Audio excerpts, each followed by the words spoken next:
Mia Alfred, a stunning, confident black woman in her early 30s, lives alone in a quiet part of Seoul.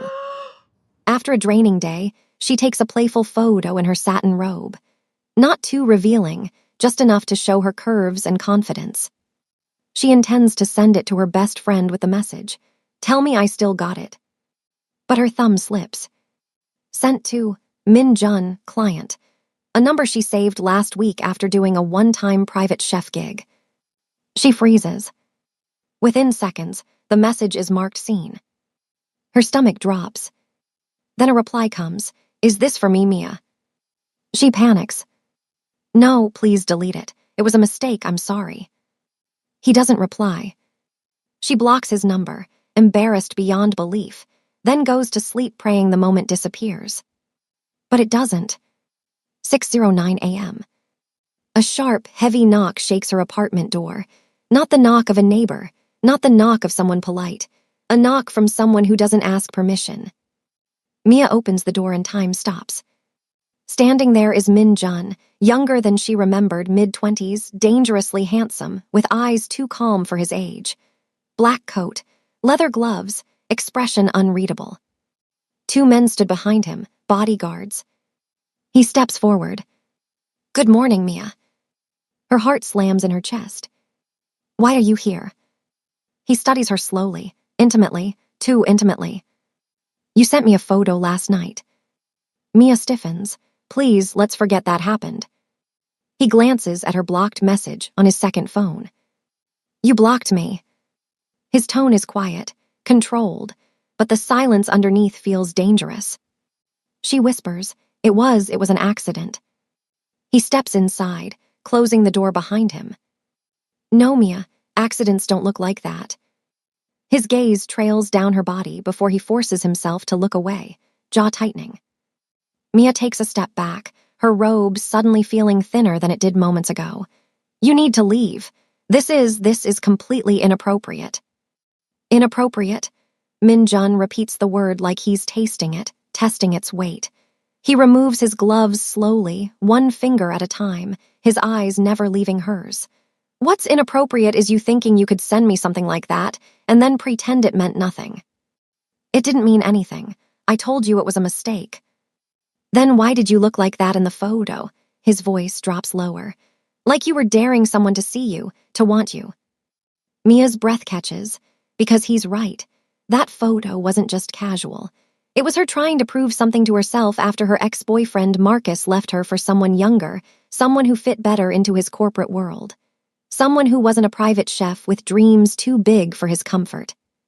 "That's none of your business," she says, crossing her arms. "It became my business the moment you sent it to me."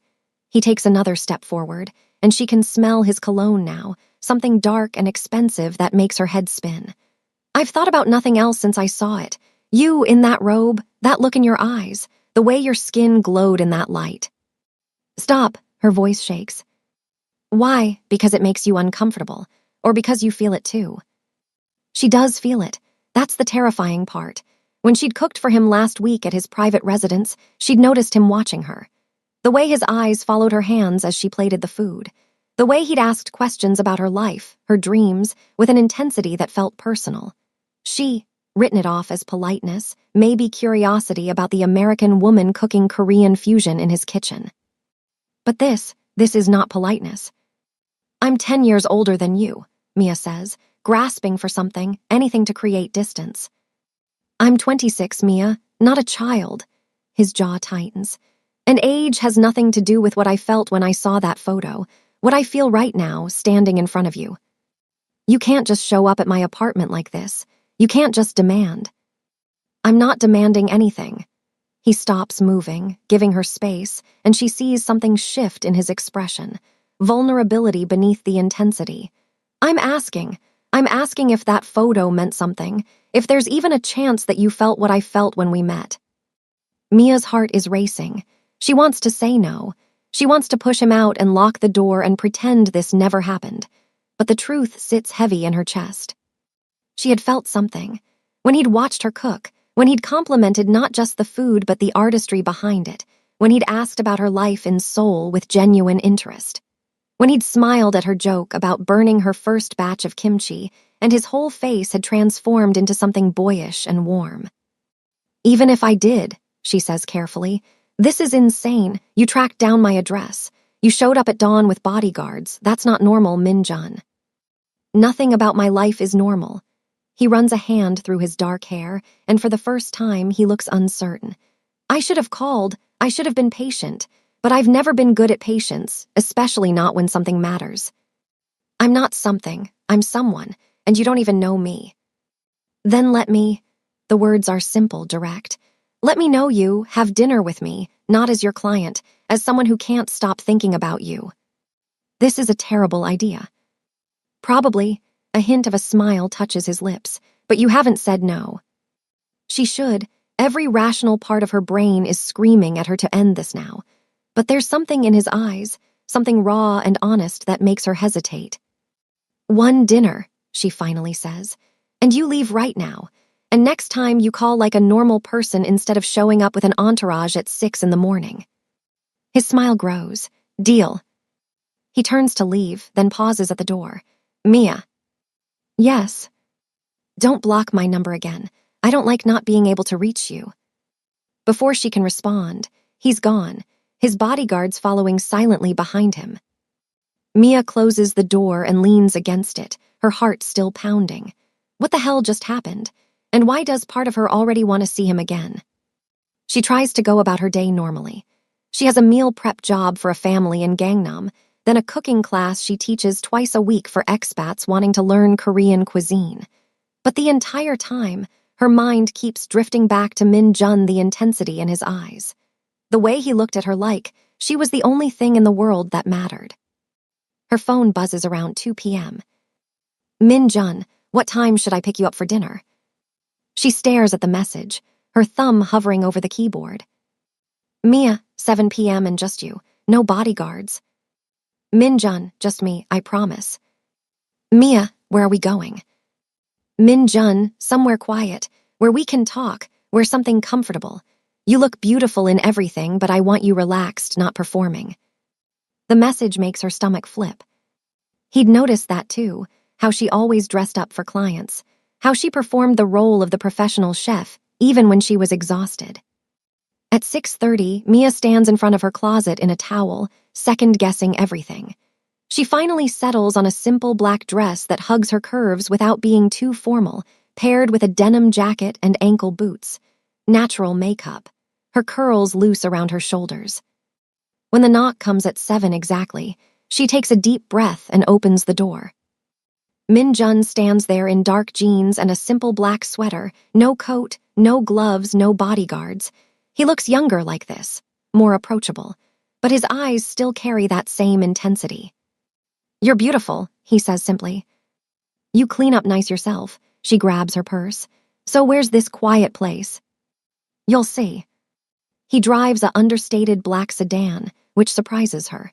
She'd expected something flashier, more obvious. They drive through Seoul as the city lights start to glow, and Mia realizes they're heading toward Namsan Tower. "Tourist spot?" she asks with a raised eyebrow. "Private spot," he corrects. "I made arrangements." When they arrive, the cable car station is closed to the public, but a staff member is waiting. They're ushered into a private car, just the two of them, ascending through the twilight. "How did you manage this?" Mia asks. "I know people." He's watching her instead of the view. "I wanted somewhere we wouldn't be interrupted, somewhere you could speak freely without worrying about who might be listening." At the top, another staff member leads them to a private section of the observation deck. There's a table set for two, simple but elegant, with souls spread out glittering beneath them. "Min-jun, this is too much." He looks uncertain again, and it makes him seem more human. "I wanted to impress you, but I may have overdone it." "It's perfect," she admits, and his relief is visible. "But I need you to be honest with me about something." "Anything." "Who are you? Really? Because normal people don't have private cable car access and bodyguards and whatever else you're not telling me." He's quiet for a long moment, then gestures to the table. "Sit, let me explain." They sit, and a server appears with wine and appetizers, then disappears discreetly. Min Jun takes a breath. My family has business interests throughout Seoul. Investments, properties, other ventures. I grew up in that world, learning how it works, what it requires. That's very vague. I know, he meets her eyes. Some of our business operates in gray areas. Not everything we do is conventional, but I'm not a monster, Mia. I don't hurt innocent people. I don't deal in anything that exploits or destroys. My family has rules, lines we don't cross. You're telling me you're part of organized crime. I'm telling you my life is complicated, and that if you choose to know me, there will be parts I can't fully explain. Things I need to protect you from knowing for your own safety. Mia's hands tighten around her wine glass. This should be her cue to leave, to walk away from whatever this is before it gets more complicated. Why me? She asks instead. You could have anyone. Why pursue the American chef who accidentally sent you a photo? Because when I met you last week, you were the first person in years who treated me like a normal person. You didn't know who I was, what my family does. You just talked to me about food and life and your dreams of opening your own restaurant someday. You made me laugh. He leans forward. And then that photo, Mia. You looked free, confident, real. I haven't felt anything real in so long. I'm not some escape fantasy for you to project onto. I know that. You're a woman with your own life, your own goals, your own complications. That's what I want to know, all of it. The real you, not a fantasy. Mia studies his face, searching for deception, for red flags, but all she sees is honesty, vulnerability. A young man who seems just as confused by this pull between them as she is. Okay, she says quietly. Ask me anything. If we're doing this, if we're being honest, then you need to know who I really am too. They talk for hours. She tells him about growing up in Chicago, about her mother who taught her to cook, about moving to Seoul 3 years ago to escape a life that felt too small, about Marcus, her ex, who'd made her feel like her dreams were silly, about the loneliness of building a life in a foreign country, even one as vibrant as Seoul. He tells her about the pressure of family expectations, about losing his father young and having to grow up too fast, about wanting to be more than what his family name demands, about seeing her in her element in the kitchen and feeling something shift inside him. I haven't told anyone that, he admits, about wanting something different. What do you want? I don't know yet, but I know I want to find out, and I know I want you in my life while I figure it out. The server brings their main course, and Mia tastes the food, immediately critiquing the technique, suggesting how the flavors could be balanced better. Min Jun watches her with a smile. What? She asks. You light up when you talk about food. Your whole face changes. It's my passion, the only thing that's ever made sense to me. Then we're alike. You found your calling. I'm still looking for mine. Maybe your calling isn't in the family business. Maybe not. He reaches across the table, his fingers brushing hers. But maybe it includes you. The touch sends electricity through her. She should pull away. This is moving too fast, too intense. But she doesn't. Instead, she turns her hand over, letting their fingers intertwine. I'm scared, she admits, of what this could be, of how fast this is happening. Me too, but I'm more scared of letting you go, of wondering what if. They stay until the observation deck closes, talking until the city lights blur together below them. When he drives her home, he walks her to her door but doesn't try to come inside. Thank you for giving me a chance, he says. Thank you for being honest. He cups her face gently, his thumb brushing her cheek. Can I see you again, tomorrow? I have a catering job tomorrow evening. Then the day after, or I'll come to your catering job and help you cook. She laughs. You want to help me cater? I want to be wherever you are. If that's in a kitchen feeding 100 people, then yes. The sincerity in his voice undoes her. The day after, she says, come to my place, I'll cook for you. Perfect. He leans in slowly, giving her time to pull away. When she doesn't, he kisses her softly, sweetly, like she's precious. When he pulls back, his eyes are dark with want. I'll count the hours. After he leaves, Mia leans against her door, touching her lips where he kissed her. She's in trouble. Deep, complicated, beautiful trouble. The next 2 days pass in a blur. Her catering job goes well, but she catches herself checking her phone constantly. Min Jun texts her throughout the day, nothing demanding, just small check-ins. How's your morning? Thought of you when I passed a cooking supply store.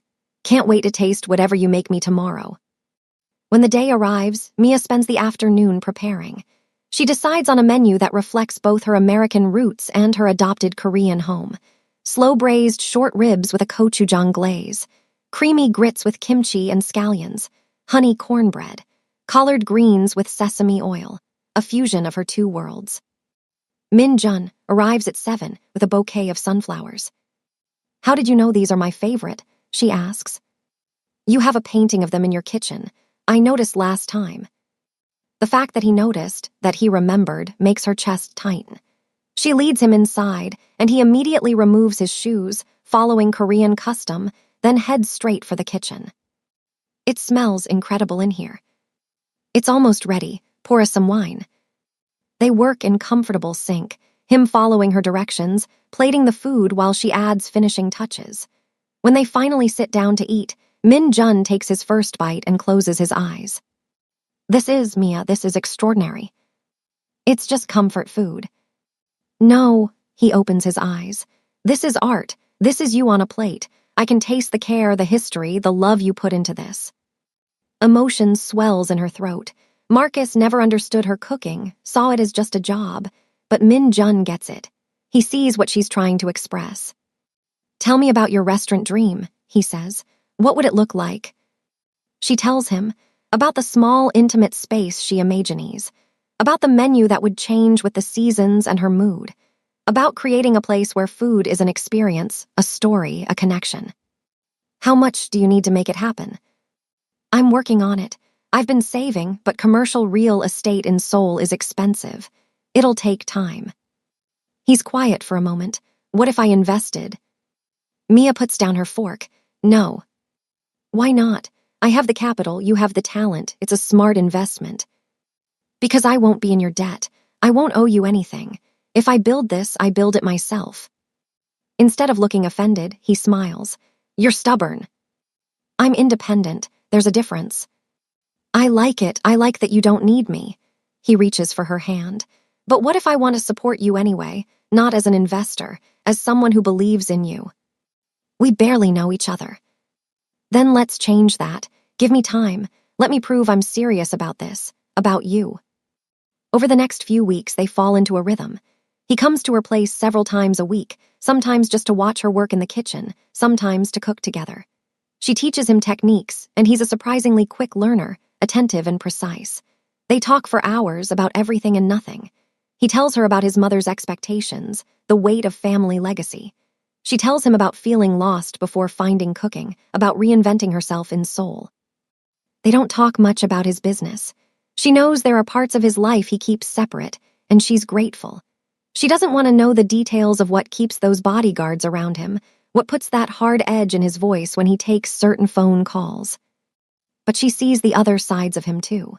The way he tips service workers generously. The way he volunteers to help her carry supplies when she has big catering jobs. The way he listens when she talks about the discrimination she sometimes faces as a Black woman in Korea, not trying to fix it, just being present with her anger and frustration. One evening, about 6 weeks into whatever they are, they're cooking together when her phone rings. It's her mother, video calling from Chicago. Baby girl, I haven't heard from you in 2 weeks. You better not be working yourself to death. Hi, Mama. I'm good, I promise. Just been busy. Busy with what? Or should I say who? Her mother's eyes narrow suspiciously, and Mia realizes Min Jun is visible in the background, chopping vegetables. Mama, is that a man in your kitchen? Mia Renee Alfred, you've been holding out on me. Min Jun looks up, and Mia sees the panic in her own face reflected in his. But then he does something unexpected. He walks over, gently taking the phone from her. Hello, Mrs. Alfred. I'm Min Jun. It's an honor to meet you, even if it's through a screen. Her mother's surprise is visible. Well, he's polite and handsome. Mia, why haven't you mentioned him? Because we're taking things slow, Mama. Slow looks like cooking together in your kitchen, baby. Her mother's smile is knowing. Min Jun, are you treating my daughter right? I'm trying to, ma'am. She makes it challenging, but in the best way. Her mother laughs.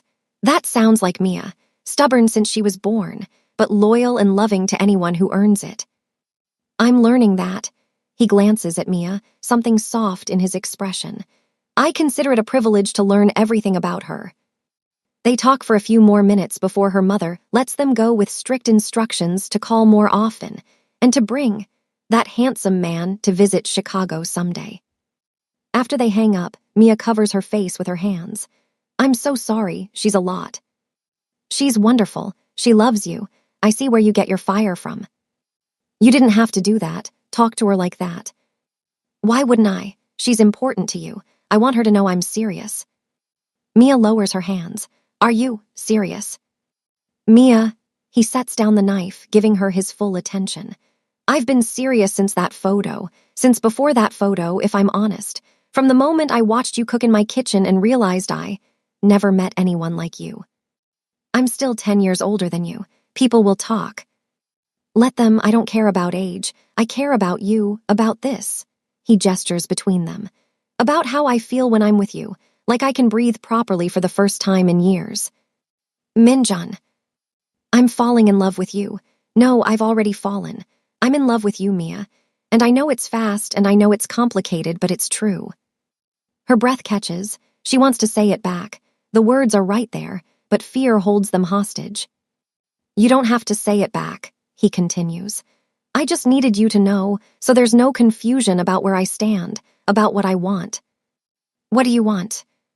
Everything. I want to support your dreams. I want to meet your mother properly. I want to fall asleep next to you and wake up to you cooking breakfast. I want to build something real with you, something that's ours. Tears prick Mia's eyes. I'm scared. I know, he pulls her close. But I'm not going anywhere. Take your time, I'll wait. That night, for the first time, he stays. Not for sex, though the tension between them is thick enough to cut. They just lie in her bed, wrapped around each other, talking in the dark until they drift off to sleep. Mia wakes up to sunlight streaming through her window and Min Jun's arm around her waist. His face is peaceful in sleep, younger without the intensity he usually carries. She traces his features lightly, careful not to wake him, and lets herself admit the truth. She's in love with him too, terrifyingly, completely in love. When his eyes flutter open, he smiles sleepily. Morning. Morning, you snore by the way. Liar, he pulls her closer. You sleep like a starfish, you kicked me twice. Did not. Did too, he kisses her forehead. Worth it though, waking up next to you, this is my new favorite thing. They make breakfast together, easy and domestic, and Mia realizes this is what she wants. This comfort, this peace, this person who sees her completely and loves her anyway. But peace never lasts. 3 days later, Mia is at a market selecting produce when she notices a man watching her. Not casually, deliberately. When she moves, he follows at a distance. Her heart rate spikes. She calls Min Jun immediately. There's someone following me. His voice sharpens instantly. Where are you? She tells him, trying to keep her voice steady. Stay in public. I'm sending Yi-sung. He'll be there in 3 minutes. Don't go anywhere alone. The bodyguard appears exactly 3 minutes later, positioning himself between her and the stranger. The man disappears into the crowd, but the message is clear. Someone is watching her. When Min Jun arrives at her apartment an hour later, his face is thunderous. Pack a bag. What? You're staying with me until I handle this. It's not safe for you here. You can't just... Mia, he grabs her shoulders, his eyes desperate. Someone followed you. Someone knows you're important to me. That puts a target on you. Please let me protect you. She sees the fear beneath his control. This is the reality of his world, the danger she's been able to ignore until now. For how long? I don't know, as long as it takes. She packs enough for a week, and Yi-sung drives them to Min Jun's penthouse. It's massive, modern, with floor-to-ceiling windows overlooking the Han River. Beautiful and cold. Make yourself at home, Min Jun says, but he's already on his phone, speaking rapid Korean with an edge to his voice that makes her shiver. For 3 days, she's essentially under house arrest. Min Jun leaves for hours at a time, returning tense and exhausted. She cooks to keep herself busy, filling his industrial kitchen with the smells of home. She doesn't ask what he's doing. She doesn't want to know. On the fourth day, she wakes to find him sitting on the edge of the bed, his head in his hands. Minjun. It's handled. You're safe now. Something in his voice makes her sit up. What did you do? What I had to, he won't look at her, to keep you safe, to make sure no one ever threatens you again. She touches his shoulder. I don't need to know the details. Yes, you do, because this is my world, Mia. This is what being with me means. People who threaten what's mine, decisions that keep you up at night, a life where danger is always one step behind us. Is this you pushing me away? This is me being honest. You deserve someone simpler, someone safer. Mia moves in front of him, forcing him to look at her. I don't want simple or safe. I want you, all of you, including the complicated parts. You don't know what you're saying. Yes, I do. I'm saying I love you. I'm saying I'm terrified, but I choose you anyway. I choose this, whatever it is, because losing you scares me more than anything else. His eyes widen. You love me. I love you, you impossible, intense, overprotective man. I love you. He kisses her desperately, pouring everything into it. Relief, joy, need. When they finally break apart, both breathless, he rests his forehead against hers. I'll spend every day proving you made the right choice. You already have. They make love for the first time that morning, slow and intense, mapping each other's bodies like territory to claim. He worships every inch of her, telling her she's beautiful until she believes it. She traces the scars on his skin, the evidence of a life lived dangerously, and loves him more for trusting her with his vulnerability. Afterwards, wrapped in his sheets, Mia feels something settle in her chest. This is where she belongs. Over the next 6 months, they build a life together. She splits her time between her apartment and his penthouse. He helps her scout locations for her restaurant, using his connections but letting her make every decision. He comes to every pop-up dinner she hosts, sitting in the back and watching her work with pride in his eyes. She meets more of his world. His mother, elegant and sharp-eyed, who grills Mia over tea before finally declaring she approves. His sister, who becomes a fast friend, grateful someone can make her brother smile again. Some of his associates, though he keeps her separate from the darker aspects of his business. For her birthday, he surprises her with a fully equipped commercial kitchen space in Itaewon. Not bought, leased in her name, with a contract that gives her full control. This is yours, he says as she walks through it, tears streaming down her face. To do whatever you want with, your restaurant, your rules, your dream. Minjun, this is too much. It's not enough. It'll never be enough for what you've given me. You made me believe I could be more than my family name. Let me help you be everything you're meant to be. She launches her restaurant 6 months later. A small, intimate space called Fusion, serving her unique blend of American soul food and Korean flavors. The opening night is packed with friends, food critics, and Min Jun's entire family showing support. She watches from the kitchen as Min Jun sits with her mother, who flew in for the occasion, the two of them talking and laughing like old friends. Her heart feels so full it might burst. This is her life now, complicated, beautiful, real. 2 years after the accidental photo, Mia is prepping for dinner service when Min Jun walks into her restaurant with an unusual nervous energy. You okay? She asks, wiping her hands on her apron. Close the restaurant for the night. What? I have reservations. I called everyone, rescheduled them, compensated them. Tonight it's just us. Min Jun, what's going on? Just trust me, please. She does. She's learned to trust him completely. She cleans up, changes into the dress he asked her to bring, and waits. He transforms her restaurant, candles everywhere. Flowers, sunflowers covering every surface. A single table set in the middle of the space, and soft music playing her favorite playlist. What is this? She breathes. 2 years ago, you accidentally sent me a photo that changed my entire life. You were trying to remind yourself that you still had it, that you were still worthy of being wanted, being loved. But Mia, you were always worthy. You just needed someone who could see it. He takes her hands. You've given me everything, a reason to be better, a home that feels like peace. A future I actually want. You've loved me through my worst moments and celebrated my best ones. You've been patient with my world while building your own. You're the strongest, most incredible woman I've ever known. He gets down on one knee, and Mia's hands fly to her mouth. Mia Renee Alfred, will you marry me? Will you let me spend the rest of my life cooking breakfast with you and supporting your dreams and proving every single day that you made the right choice when you chose me? The ring is perfect.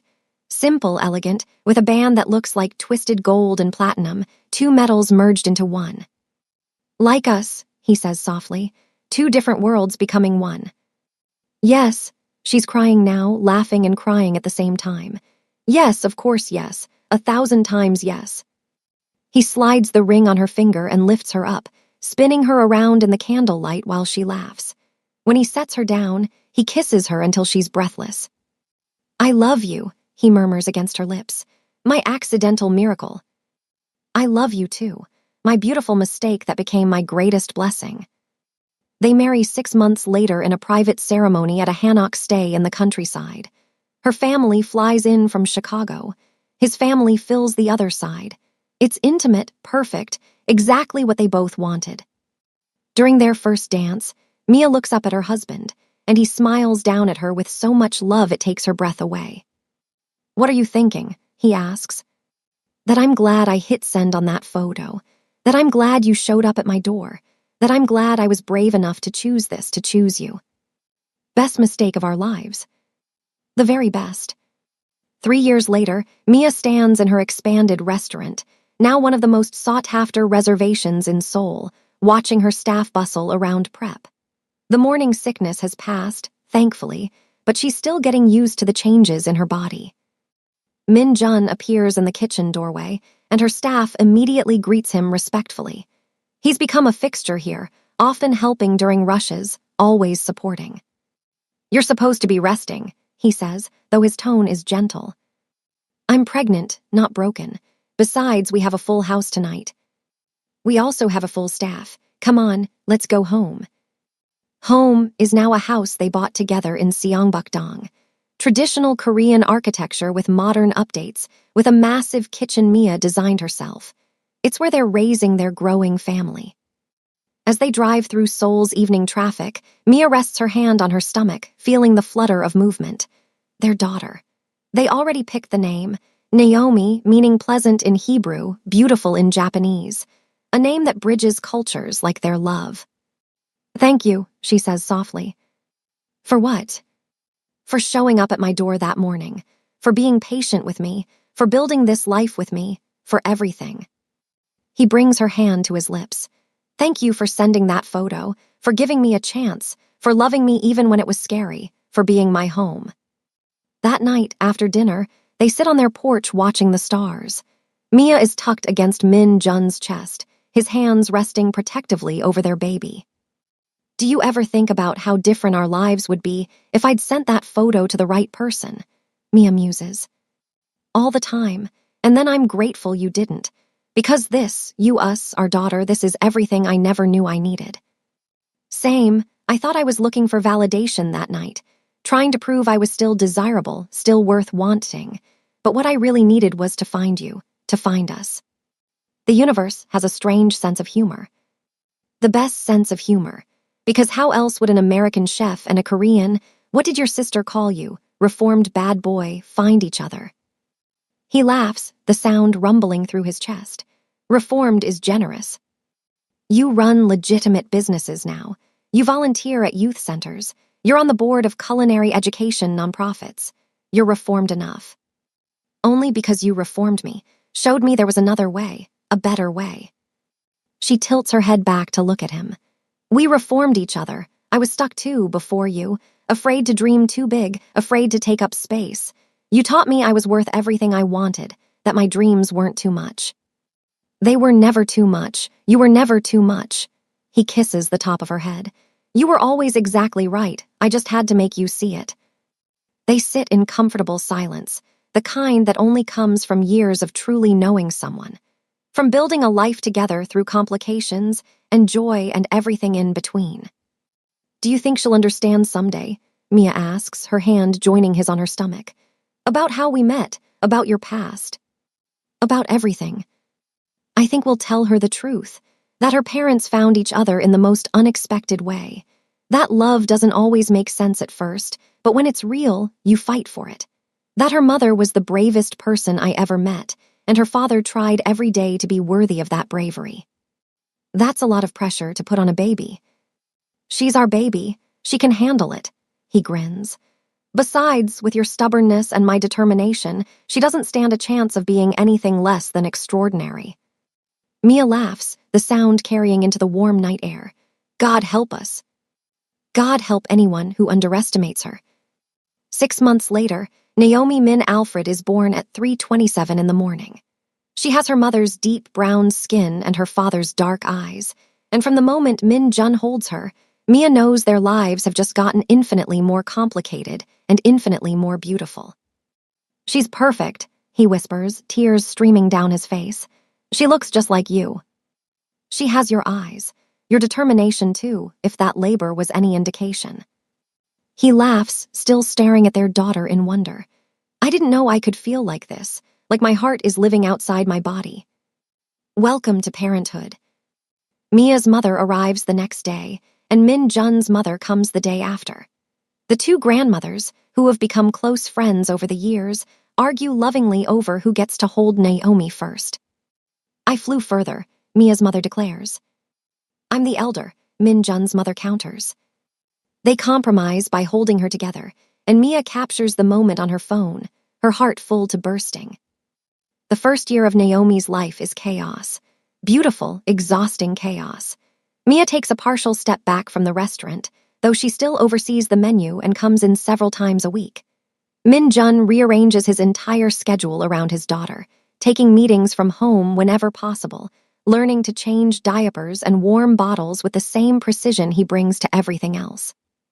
You're a natural, Mia tells him one night, watching him pace their bedroom with Naomi against his chest, humming a Korean lullaby. I'm terrified every second that I'm doing it wrong. That means you're doing it right. All parents are terrified. He looks down at their sleeping daughter. I want to give her everything, every opportunity, every advantage. I know, but what she needs most is what we already give her. Love, presence, two parents who adore each other and will always show her what real partnership looks like. When did you get so wise? I've always been wise. You just finally started listening. He laughs quietly, careful not to wake Naomi. Accurate. When Naomi is 18 months old, Mia decides it's time to fully return to work. Her restaurant has only grown in popularity, and she's been offered opportunities to expand, to open a second location. It's everything she dreamed of, but the guilt of leaving Naomi sits heavy on her chest. Talk to me, Min Jun says, finding her in Naomi's nursery late one night, watching their daughter sleep. I'm struggling. I want to expand the restaurant. I want to take these opportunities, but I feel like I'm abandoning her, like I'm choosing work over my baby. You're not choosing. You're showing her. That women can be mothers and professionals. That dreams don't end when children begin. That she can have everything she wants in life if she's willing to work for it. What if she resents me for it later? She won't, because she'll have both of us fully present when we're with her, quality over quantity. And because she'll see you fulfilled, passionate, building something meaningful. That's worth more than you being home and miserable. I wouldn't be miserable. Wouldn't you? He turns her to face him. Mia, you're an artist, a chef, a businesswoman. Those parts of you don't disappear because you're a mother now. They're still who you are. And Naomi deserves to know all of you, not just the parts that fit into traditional motherhood. Tears slip down her cheeks. How do you always know what to say? Because I know you, and I love every part of you, including the part that needs to create, to build, to achieve. So expand the restaurant. Take the opportunities. I've got Naomi. We've got each other. We'll make it work. She does expand. A second location in Gangnam, more upscale, showcasing her elevated fusion cuisine. It's grueling, balancing two restaurants and motherhood and marriage. But Min Jun is true to his word. He rearranges everything to support her. Hires a nanny for the hours when neither of them can be home. Takes Naomi to the restaurant on weekends so Mia can cook while their daughter plays in a corner of the kitchen. It's not perfect. Some days Mia is so exhausted she cries. Some days Min Jun looks like he might collapse from juggling his businesses and childcare. But they do it together, and that makes all the difference. On their 5th wedding anniversary, they manage to get away for a weekend. Just the two of them, while both grandmothers spoil Naomi in Seoul. They go to Jeju Island, to a small private resort where no one knows them. 5 years, Mia says, lying on the beach next to him. Feels like a lifetime and like yesterday at the same time. Best 5 years of my life. Even the hard parts. Especially the hard parts, because we got through them together. He rolls onto his side to look at her. I meant what I said in my vows. You're my home, Mia. Wherever you are, that's where I belong. I never thought I'd have this life, this love, this family. I thought I'd be alone forever, building my career, finding fulfillment in work. But this is so much better. You're so much better than anything I imagined. Want to know a secret? Always.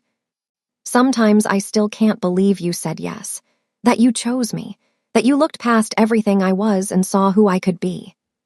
You were always that person, Min Jun. You just needed someone to believe in you.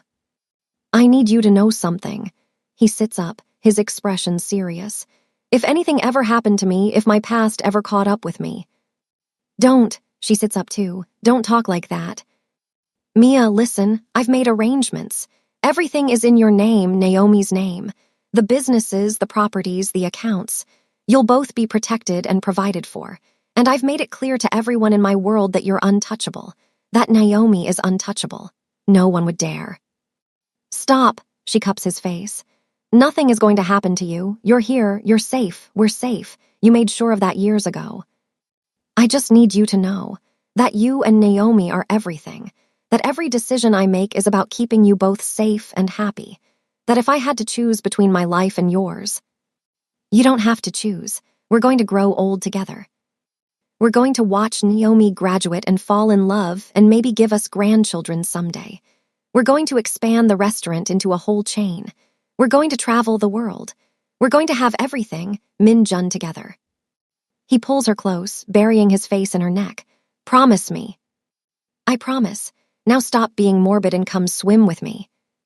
They spend the rest of the weekend refusing to think about anything but each other, making love like they're still new to each other's bodies, talking about their dreams for the future, laughing until their stomachs hurt, remembering why they fell in love in the first place. When they return to Seoul, Naomi runs to them with open arms, chattering in her mix of English and Korean about everything she did with her grandmothers. Min Jun scoops her up, kissing her chubby cheeks while she giggles. Missed you, my little star, he says. Missed you too, Appa. Mia watches them, her heart so full she thinks it might explode. This is happiness. This messy, complicated, beautiful life they've built. Years pass. Naomi grows into a bright, confident child who loves cooking with her mother and learning about her father's businesses. She's bilingual, bicultural, comfortable in both her American and Korean heritage. She has Mia's creativity and Min Jun's determination, and she's absolutely fearless. On Naomi's 8th birthday, Mia and Min Jun sit her down for a conversation they've been planning for years. Baby, we want to tell you a story, Mia begins, about how your father and I met. Naomi's eyes light up. Finally, you always say you'll tell me when I'm older. Well, now you're older, Min Jun smiles. So here's what happened. Your mom took a picture of herself one night because she wanted to feel beautiful, and she accidentally sent it to me instead of her friend. That's so embarrassing. Naomi covers her mouth. It was, Mia laughs. But your father, instead of being normal about it, showed up at my door at 6 in the morning. You did what? Naomi looks at her father with wide eyes. I was 26 and stupid and had no idea how to properly court a woman, so I did everything wrong at first. But your mother gave me a chance anyway. Why? Naomi asks Mia. Because underneath all that intensity, I saw someone real, someone who looked at me like I mattered, and I was brave enough to find out if that feeling was real. And was it? The most real thing in my life, Min Jun says, besides you. Naomi is quiet for a moment, processing. So you're saying I'm here because Mommy can't work her phone properly? They burst out laughing. Basically, yes, Mia manages between giggles. That's actually kind of cool. Like, fate messed up but in a good way. Exactly. Min Jun pulls her into his lap. Sometimes the best things in life come from mistakes, from being brave enough to take a chance on something unexpected. Is that why you named the restaurant Fusion? Because you two are like mixed together, like a mistake that worked out. Mia and Min Jun exchange glances, both impressed by their daughter's insight. That's exactly why, Mia confirms. I like that, Naomi grins. I like being from a mistake that worked out. It makes us special. You are special, Naomi. The most special thing we've ever made together.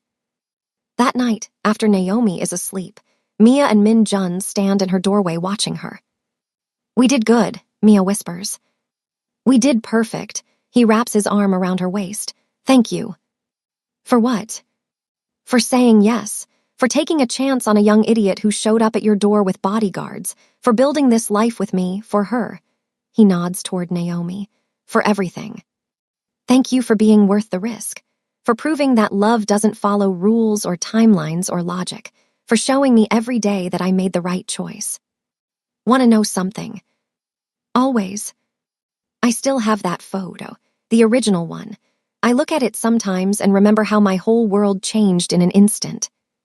You're such a romantic. Only for you. They close Naomi's door quietly and head to their own room. 10 years after that accidental photo, and they still can't keep their hands off each other. Still find new ways to love each other. Still choose each other every single day. 15 years after they met, Mia stands in the kitchen of her fourth restaurant location, this one in New York City, finally bringing her fusion cuisine to her home country. It's been a whirlwind year of expanding internationally, and Min Jun has been by her side every step of the way, handling the business aspects while she focuses on the food. Naomi, now 13 and more beautiful than should be legal, sits at the bar doing homework while Mia preps for the opening night service. Mom, Naomi asks, not looking up from her math problems. Yeah, baby. When did you know you wanted to marry Dad? Mia pauses in her chopping. That's a big question. What brought it on? There's this boy at school. He's been texting me. And I don't know, I think I might like him. But everyone says I'm too young to know what real feelings are. Mia sets down her knife and comes around to sit next to her daughter. You're not too young to have real feelings, but you are young enough that you don't have to figure everything out right now. When I met your father, I knew something was different. But knowing I wanted to marry him, that took time. That took seeing him in 100 different situations, seeing how he treated other people, how he handled stress, how he made me feel about myself. How did he make you feel? Like I was capable of anything, like my dreams weren't too big, like I was exactly enough, exactly as I was. She tucks a curl behind Naomi's ear. That's what you look for, baby. Someone who makes you feel more like yourself, not less. Someone who celebrates you, not tries to change you. Dad does that for you. Every single day. Even after all these years, he still looks at me like I hung the moon. That's really cheesy, Mom. It's also really true, she smiles. But about this boy, take your time, get to know him. And remember, you don't need anyone to complete you. You're already whole. A relationship should add to your life, not define it. Did you tell Dad about your dreams before you started dadding? I did, and he never once made me feel like they were unrealistic. He just asked how he could help. That's cool, Naomi finally looks up. I want that someday, what you and Dad have. You'll find it, and probably when you least expect it, in the most unexpected way. Like a wrong number. Exactly like a wrong number. Min Jun arrives an hour before service starts, and Naomi immediately runs to him. Appa, Mom was just telling me about when you guys met. Oh no, did she tell you about the bodyguards? Yes, that's so extra. I was young and dramatic, don't judge me.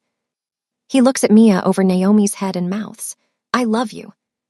She mouths it back, her heart still skipping the way it did years ago. Opening night is a massive success. Critics rave about the food, the atmosphere, the unique fusion of cultures and flavors. Mia stands in her kitchen afterward, exhausted and exhilarated, surrounded by her staff. Min Jun appears in the doorway, and everyone immediately makes space for him. After all these years, they all know he's more than just the owner's husband. He's part of the team. "You did it," he says, pulling her close despite her protests that she's covered in food and sweat. "We did it. I couldn't have done any of this without you."